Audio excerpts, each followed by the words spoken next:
Primal Raid Engine makes raiding bases a very different experience than raiding a base with traps alone. Traps can slow players down, but they do not come back after you beat them. In a defender base, the base keeps fighting back. Here, the defender goes down. Now we go inside the base and watch what happens. The defender comes back from his bed or sleeping bag, follows the route through the doors, and returns to the fight. Now let's look at how that works in the Primal Raid Engine build engine.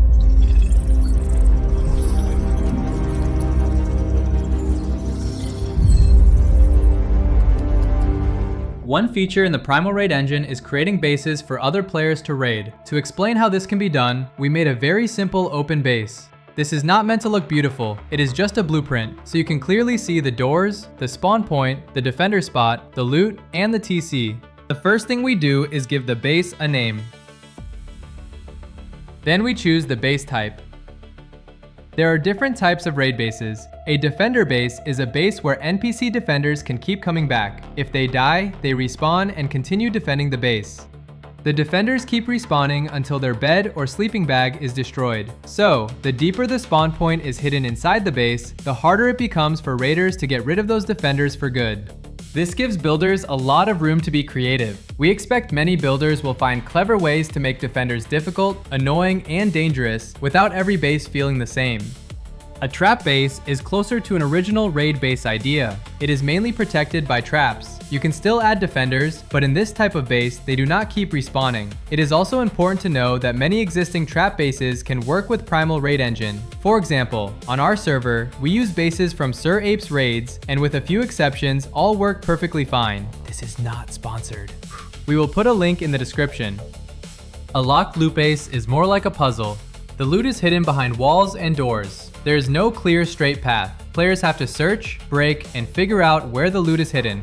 Every base that is built by a player can be unique. That means your server does not only have to use the same raid bases everyone else is using. Players can create their own raids, and those raids can become unique content for your server. After choosing the base type, we can add a description. This description is useful because it explains what kind of raid this is. For example, for an easy base, we could write, "No boom needed. Bring tools and fire arrows." Now we are ready to set up the base. Before we start marking anything, we need two action keys. Action key 1 is for marking positions. Action key 2 is for marking doors. You can bind these keys however you like. In this example, we use P for action key 1 and K for action key 2. We also bind a key to open the build UI because we need to open it several times while setting up the base. In this example, we use L for that. Here is a quick example of how to bind a key to an action.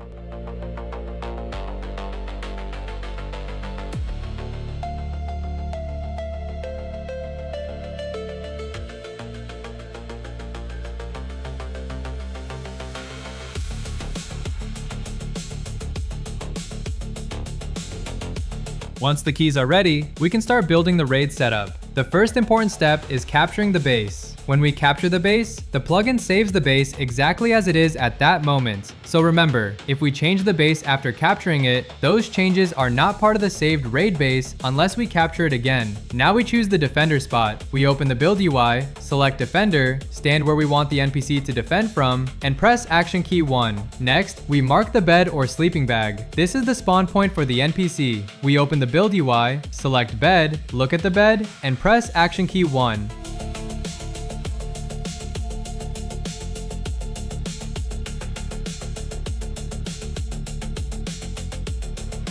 Now we create the route.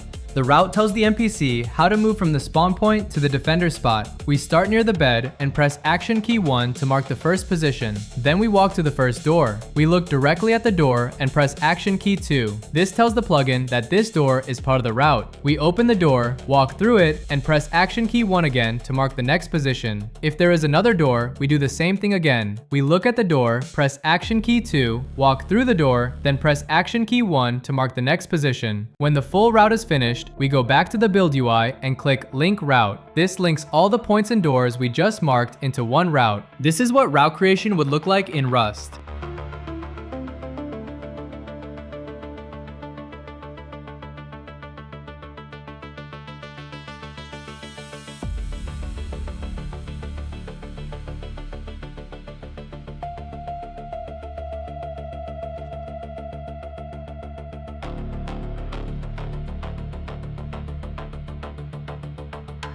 After the route is linked, the UI will show the doors that are part of that route. For each door, we choose what the defender should do. There are two options. Open means the defender opens the door but does not close it again. This can be useful if we want to create a trap because the attacker may see an open door and think it is safe to go in. Open/close means the defender opens the door, walks through it, and closes it again. This is usually the default option. We choose the correct action for every door on the route. Once all doors have an action, the route is complete. The important thing to remember is this: NPC routes work best in straight lines. The NPC cannot guess complicated movements around corners. So if the path turns left, right, or goes through several doors, we mark each straight section separately. For example, we go straight through this door, then we mark a turn left, then straight to the garage door, then left again to the next door, and then right to the final door. So even though the full route has several turns, every part of the route is still a simple straight line. When everything is finished, we can submit the base for review. The admin can then review the draft. If changes are needed, the admin can send the draft back with notes. If everything is good, the admin can accept the base and add it to the raid rotation. You can type /raidshop to see all the raids you can buy. The admin can decide the currency.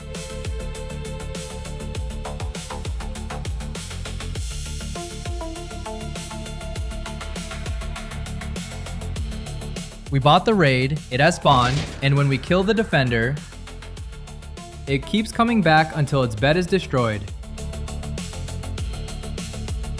Important to know, you can place as many turrets as you like, and you do not need to power them or put weapons or ammo inside them. The same goes for traps. Ammunition will be added automatically. Everything will also be locked automatically. You do not have to place locks yourself, but we suggest putting a lock on the TC and on the outermost doors while you are building. That helps prevent other players from entering the base before it is finished. Those locks will also be replaced automatically when the raid base is prepared. The boxes will fill automatically with loot, and the TC will be filled automatically as well. If you have any questions, you are welcome to join our Discord. You can also download the PDF tutorial from our website. We are looking forward to seeing your creations.